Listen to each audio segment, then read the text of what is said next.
dipped his long bill into the small sack of mail at his waist and pulled out a letter. You Urk? I'm Nurk. Got a letter for an... The hummingbird squinted at the address. Urk. Shrew. Care of the Whistling Willow. Upstream. He frowned down at the little shrew. Since hummingbirds are mostly beaked, the frown appeared to take up most of his body. That you? It might be. Nurk twisted his tail in his paws. I'm a shrew, and this is the Whistling Willow, and my name is Nurk, so if they misspelled it... The hummingbird eyed him with deep suspicion. Might be? Might isn't good enough. Letters have to go to the right person. Addressee only. How do I know you're Urk? Well, I'm Nurk, and I'm a shrew, and this is the Whistling Willow. So you say. The hummingbird waved the letter at him. How do I know you're a shrew? You got any identification? Nurk glanced down at himself, baffled. No one had ever questioned whether he was a shrew before. It was generally considered self-evident. What else could I be? The hummingbird drummed tiny claws on the willow twig. Well, you might be a mouse pretending to be a shrew, or a very cunning earthworm. Very important letter here. People might be trying to steal it. But I didn't even know I had a letter coming, said Nurk, wondering exactly how cunning an earthworm would have to be to successfully impersonate a shrew. Aha! Aha what? Nurk was beginning to wonder if the letter was worth it. He rarely got mail except for a birthday card from his great-aunt, and his birthday was months off. Still, he'd hate to miss a letter, and who else could it be for? Aha! The hummingbird apparently wasn't sure himself. You're awfully small for a shrew. Nurk thought this was a bit insulting, coming from a bird smaller than he was, but decided to let it pass. Are your parents home? My parents are dead. The hummingbird coughed, and the bit of skin at the edges of his beak flushed.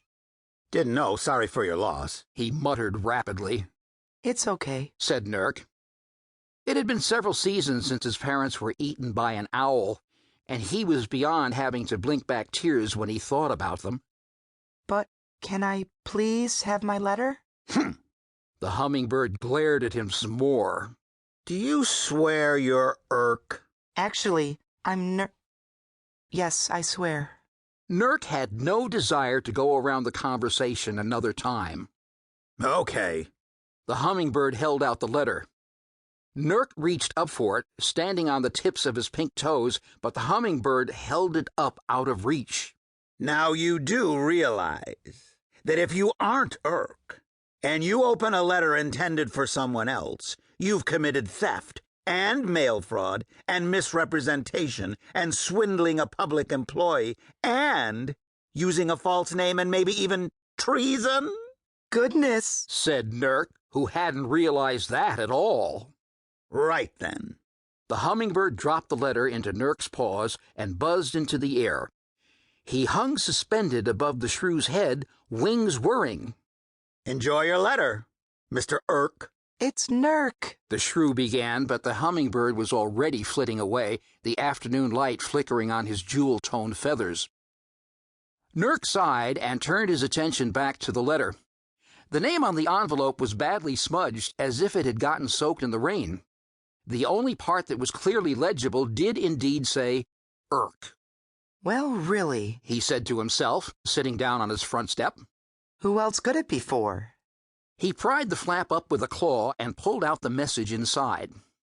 Water had seeped into the envelope and soaked the first few lines into a blur of ink. 2 lines down, he began to make out words, occasionally interspersed with dark, wet blobs. Don't know if you still reach you here, but I'm hoping. Please come at once. Father always said, need help. We could ask you. We need help now, as you can clearly. Don't know why Father hasn't sent for you already. Very sad. You have to help us save him. I only hope it's not too late. Please.